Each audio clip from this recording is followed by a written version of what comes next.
од студиото во овој термин во 17 часот. Времето ви го посветуваме вам со тоа што вие ќе ги имате вашите реакции. Спојуваме две теми во една. Кои се темите ќе ви каже Јана? Така, на еден, да кажеме, подуховит начин, ги гледате веќе двете теми, меѓутоа споени во едно. Она што, бога ми, пролетва е најмногу во фокусот на јавноста, секако политички, со изборната кампања, реториката на председателските кандидати, но и она што исто така е многу важно, голем дел од граѓаните мачат алергиските реакции. Така што, најпрво во овој дел, пред да започнеме со вашите телефонски јавувања, на двете теми ќе може да коментирате, да го погледнеме интервјуто кое што го направи колешката Андреа Чобанова со професор доктор Дејан Дукиќ, најголемиот, може да се каже, еден од најголемите експерти во однос на алергиите кај нас, па еве некои негови ставови и совети до вас како во борбата против ова, па се враќаме повторно назад во студиото. Дали започна сезоната на алергии со самиот почеток на пролета? Да, токму така, како што кажавте, пациентите кои што имаат алергија не би можеле да се радуваат на почетокот на пролета, бидејќи за нив значи почеток на нивните симптоми. Сезоната на алергии во Македонија почнува некаде почетокот на февруари месец, кога почнуваат да цветаат рано цветачките и медитерански дрва. Во главном тоа се во јужните делови на Македонија, каде што имаме поволна клима. Подоцна некаде почетокот на март месец почнуваат да цветат буката, брезата, леската и некои други слични дрва. Нивното цветање трае некаде до почетокот на април, кога почнува да цвета тревата, коровот и некои други доцно цветачки дрва. Така да, во Македонија е дефинитивно почната сезоната на поленски алергии. Имаме ли веќе јавувања, односно кај вас на клиника, меѓутоа и оние кои што бараат секако помош, колку до сега имаме пациенти од почетокот на сезонава и очекувате ли дека бројов на пациенти оваа година ќе биде релативно ист или секоја година може да се каже дека алергиите земаат поголем замах? Знаете, за да можете ова да го тврдите, не е доволно само обсервацијата на нашата клиника или пошироко во медицинската јавност во Македонија. Потребни се статистички бројки. На жалост, нашата последна епидемиолошка студија е направена 2003 година со помош на Институтот за медицина на трудот, која што говори дека 23,1% од македонското население боледува од алергиски ринитис. Тоа би требало да значи дека во после 16 години бројката сигурно е поголема и некаде се движи околу 30, но повторно ќе кажам, тоа се некои предвидувања, не се точни конкретни бројки, ни фалат уште една епидемиолошка студија. Како и да е, бројот расте. Не само кај нас во Македонија, туку расте во Европа, расте и во светот. Постојат повеќе теории зошто е тоа така. Една е тоа дека теоријата на чистоќа, пласирана од Ерика фон Муциус, која што кажува дека во земјите каде што имаме низок стандард и каде што медицината и здравствениот систем не е на едно високо ниво, имаме почесто децата да се борат со инфекции. Нема таква добра грижа, нема вакцинации, систем на вакцинации, така да нивниот имун систем се бори со вируси и бактерии и на некој начин е запоставен оној дел што учествува во создавањето на алергиски реакции. И обратно, кај високо развиените земји со висок стандард на живот, со еден добар здравствен систем што го имаат, со кој што ги превенираат инфекциите во раното детство, тие деца, односно нивниот имун систем, почнуваат да се борат со туѓи честички од типот на алергени и е многу позастапена алергиската болест во овие земји отколку во тие што се неразвиени. Тоа е само една теорија, меѓутоа постојат и други фактори кои што придонесуваат да се зголеми бројот.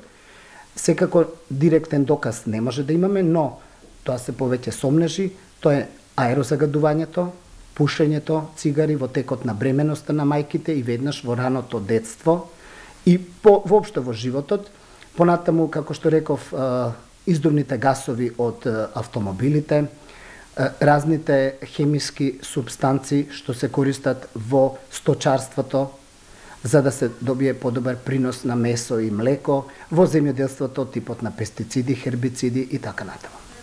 Така, во овој дел ги спомнавте, односно најмалата возраст, тука се децата. Дали родителите, меѓутоа и секој оној кој што нема никаква алергија, може ли превентивно да направи алерготест, дали е тој показател за тоа дали е склон кон алергии и од која возраст дечињата можат да бидат тестирани на кожни реакции? Видете, во алергологијата златен стандард, тест кој што може со сигурност да каже дали е некој на некој алерген алергичен, односно со голема точност или не, се кожните тестови, бидејќи се тестира на самиот пациент и се клинички релевантни вредностите. Во некој случај, ако пијат лекови, антихистаминици, треба да се направи пауза од 7 дена, за да биде веродостоен тестот. Инаку не постојат други контраиндикации и е најсигурен, повторувам, бидејќи на самиот пациент се тестира. Ако покаже реакција, тоа е реакцијата за него е значајна. Меѓутоа, кај нас и во светот е малку различно. Во центри кои што се апсолутно обучени за тоа алерголошки ги тестира децата и од 6 месеци. Меѓутоа, кај нас мислам дека отприлика е 2 годишна возраст кога би можело да се тестират и тоа со кожни тестови и да се има една веродостоен резултат кој што ќе укаже дали тоа дете има алергија или нема. Но кај децата, тие што имаат наследна атописка конституција, односно склоност да реагираат алергиски, доста често во најраната возраст се манифестира, во главном како атописки дерматитис, може би после второјот месец од раѓање. И тој атописки дерматитис може и спонтано кај поголемиот број деца до кај 5-6 година да се изгуби. Често пати, додека тој почнува да се губи, некаде 2, 3, 4 година од животот се јавува обично алергија на некои хранителни производи, нутритивна алергија, која што исто така може кај поголемиот број деца да се изгуби, за да после 6-та година веќе доминираат инхалаторните алергии во форма на ринитис, астма, така да говориме за еден атописки марш. Значи прво се појавува една болест, па исчезнува, па се појавува втора болест или варијанта на една склоност да се реагира алергиски, па се губи. Значи тоа е како што одат војниците во марш, доаѓаат и си заминуваат. Ете, тоа го говориме за еден атописки марш кај пациенти кои што имаат наследна конституција да реагираат алергиски. Во овој период од годината, меѓутоа и претходно започнуваат секако вирусите, грипот. Дали може да се направи разлика помеѓу алергиска реакција и настинка? Во месеци кога е пролет, како што е сега, април месец, каде што при еден убав сончев ден, кога е суво, имаме огромна поленизација или голем број на поленски зрнца во воздухот, евидентно е појавата на интензивни симптоми на кивање, јадеш во носот, течење на еден бистар секрет од носот, затнат нос, јадеш, придружуван често со јадеш во очите, солзење, црвенило во очите, оние што имаат астма и со астматски напади, и веќе и многу е јасно дека и е многу сомнително, ајде да кажам, дека се работи за некој алергиска манифестација. Меѓутоа, во есенските и зимските периоди, кога пациентите повеќе борават во внатрешни простории заради времето и доколку се алергични на целогодишни алергени, како што се домашната прашина или мувли или домашни миленичиња, во тој случај симптомите не се така интензивни, бидејќи нема почеток на сезона, тие се цела година внатре, и суперпонира со периодот на настинки. И тогаш е многу тешко да се разликуваат едно од друго, но ќе повторам, еден алерголошки тест, кожни тестови, би можеле да го разграничат едната состојба, да ја разграничат од другата. Постои ли лек за алергијата? Не е едноставно да ви одговорам со да и со не. Прво, доколку се открие алергенот, кој што клинички е релевантен за пациентот, кој што ги предизвикува симптомите. И доколку се почне со терапија, антихистаминици или локални кортикостероидни спреови и таа не даде плод, во тој случај се применува алергенска имунотерапија. Значи, алергенот на кој што е пациентот алергичен се преработува хемиски и физички и се аплицира повторно како таков во организмот и предизвикува една имунолошка толеранција, што значи тие пациенти после 3-4 години имунизација веќе го толерираат алергенот и не реагираат со такви симптоми. Така да, ако од тој поглед ме прашате, би можел одговорот да биде да, има некаков лек, заради тоа што ефектите на имунотерапијата се тие што ги намалуваат симптомите, што значи пациентите помалку или не зимаат лекови, што е предност, бидејќи они не можат цел живот да зимаат додека имаат алергии. Понатаму се спречува понатамошното напредување на болеста. Доколку пациентите имаат лесна астма, може да се изгуби, или доколку ја немаат, нема ни да ја добијат, бидејќи тоа е природниот тек на болеста. И ефектот, според некои студии, трае до 10 години по завршувањето на терапијата. Значи, тоа се благодетите, и ако се земат во предвид дека е така, би можел одговорот да биде на вашето прашање да. Бира ли алергијата возраст? Дали имаме појавување на односно алергии кај што се појавуваат во одредена граница на животот на еден човек или пак не бира, односно може да се појави во секоја доба од животот на еден човек? Доколку е наследна компонента во прашање, уште рано во животот ќе се појави. И во тој случај младите деца се многу повеќе експонирани да појават некаква алергиска реакција. Иако пишува во сите книги дека може алергија да се јави во било која доба од животот, меѓутоа не може би во форма на инхалаторна алергија, може би во форма на една уртикарија или некакви други осипи по кожата.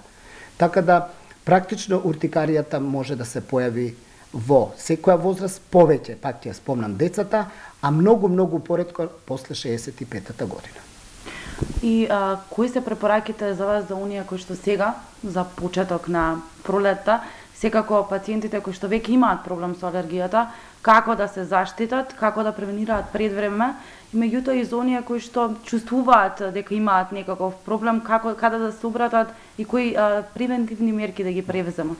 Ајде прво со вторите, бидејќи кај нив не е диагностицирана болеста. Кај нив е потешко. Јас би замолил да сами не зимаат антихистаминици, се најчесто лековите што ги зимаат сами пациентите, да одат на лекар каде што треба да се направат алерголошки тестови и да се докаже или потврди алергијата или ќе се отфрли. Доколку имаат алергија, тогаш веќе спаѓат во онаа група првата што ја спомнавте вие, значи сите оние кои што имаат веќе диагностицирана алергија, да пред се зимаат терапија на време. Кај оние кои што знаат кога им почнува сезоната, плюс минус таа може да се помери за 2 недели нанапред или наназад, зависи од временските услови, од климата. 2 недели пред почетокот, пред очекуваниот почеток на сезоната, може да земат локално назални спреови, кортикостероидни се тоа воглавном, за да го спречат онај прайминг ефект, онај алергиски напад или удар на тие огромна количина на поленски зрнца што може да се јават на почетокот на сезоната. Исто така може да зимаат антихистаминици, било локално, било во форма на таблети и друга терапија, доколку се астматичари, може би спреови некои за астмата, оние што имаат конјуктивитис, капки за очите. Значи, на време да ја зимаат терапијата, редовно да ја зимаат и доколку не помага терапијата, има многу такви случаи, да се обратат на лекар, сами да не експериментираат и да не зимаат лекови, бидејќи сепак лекарите можат подобро и попрецизно да го оценат степенот на болеста и да дадат адекватна терапија. Еве назад во студиото, ако не се лажам, веќе го имаме првиот гледач на линија. Во програма сте, повелете. Добар ден. Добар ден. Поздрав до сите, до докторот, до Никот, се врвен до сите. Јас имам прашање, 5-та недела со инвитро, имам некои симптоми се препозна во тие да ги спомена, особено солзење и тешко дишење. Сакав да прашам дали постои начин на диагностицирање на алергија во временост кој е тој начин и дали некаква терапија помогнала во ваков случај. Во ред, само тоа е само вашето прашање или можеби имате и некаков дополнителен коментар? Не, сам тоа. Во ред. Ќе добиете одговор во некој... Да, ќе го контактираме доктор Дукиќ во секој случај. Чаловски, дали да одиме со она најавата, односно прилогот на втората тема? Да, ајде малку да ве испровоцираме, да го слушнеме и погледнеме тој прилог. Да, изненадувачки што ти го правиш. Изненадувачки е позитивно изненадување, можам да.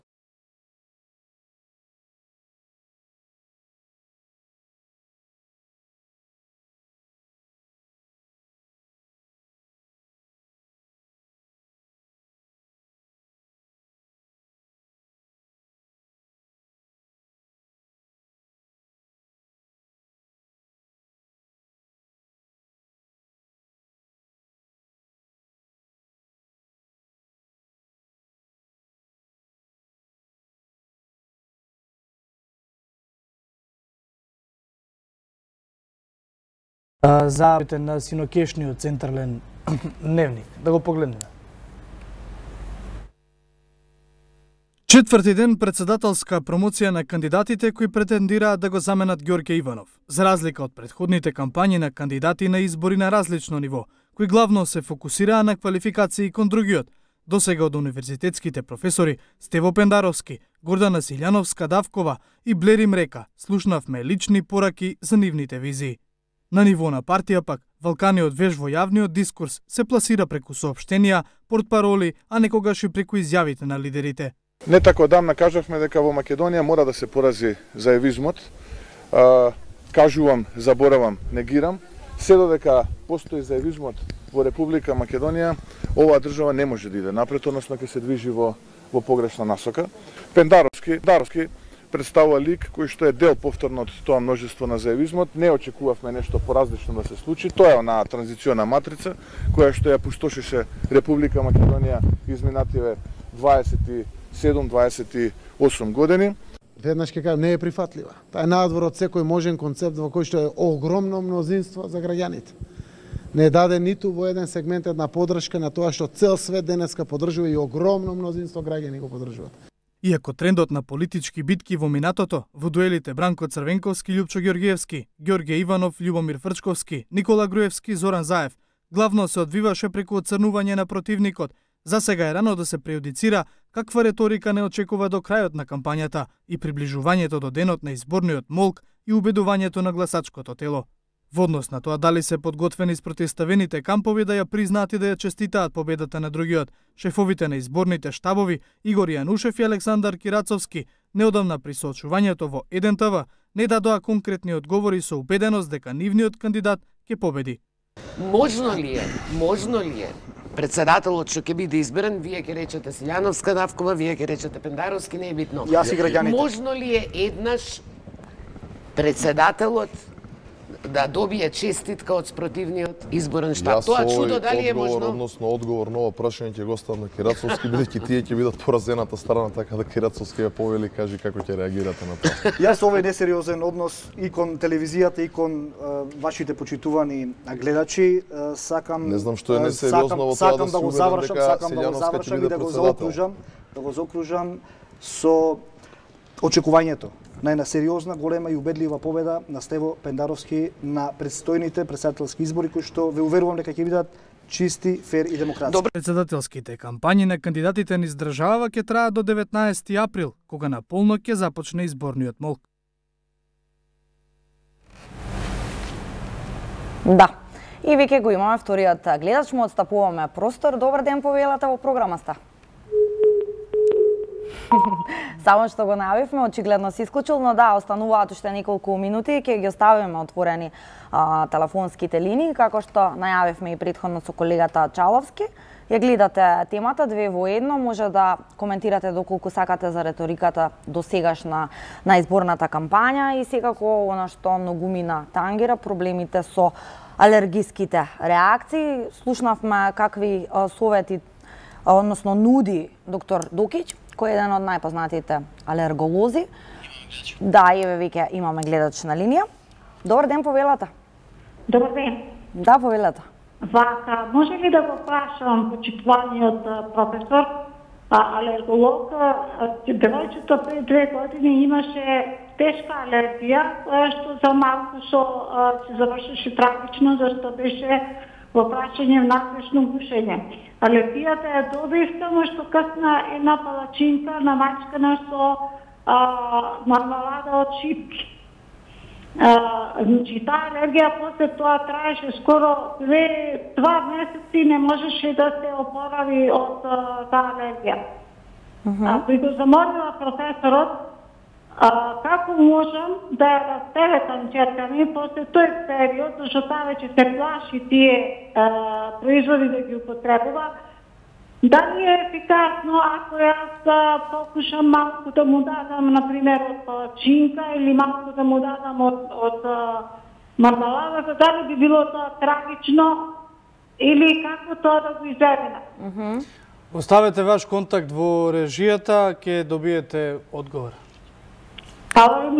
Да, ви благодариме и вам за вашето јавување. Имам уште еден гледач. Да, во програма сте, повелете. Ало?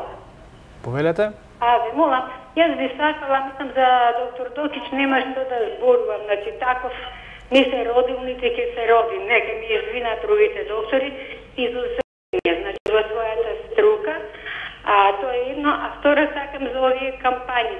Дали може сите куќи телевизиски да замолам, имат собраниски канал, па нека таму ги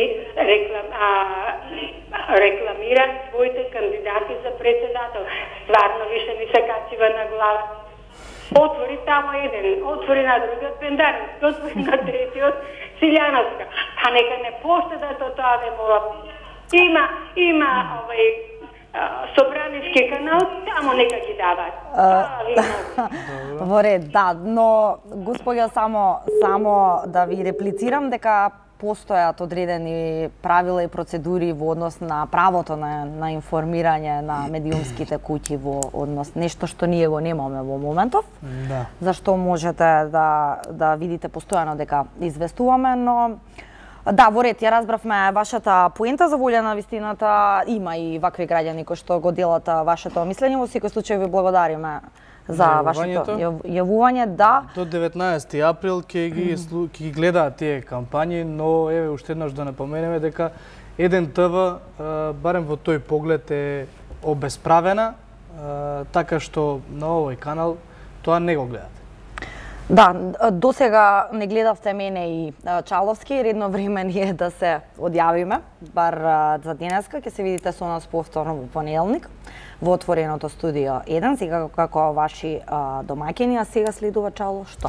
Да, сега следува забавниот дел, а потоа студиото го презема колешката Јадранка Костова. Останете со Еден ТВ. Пријатно.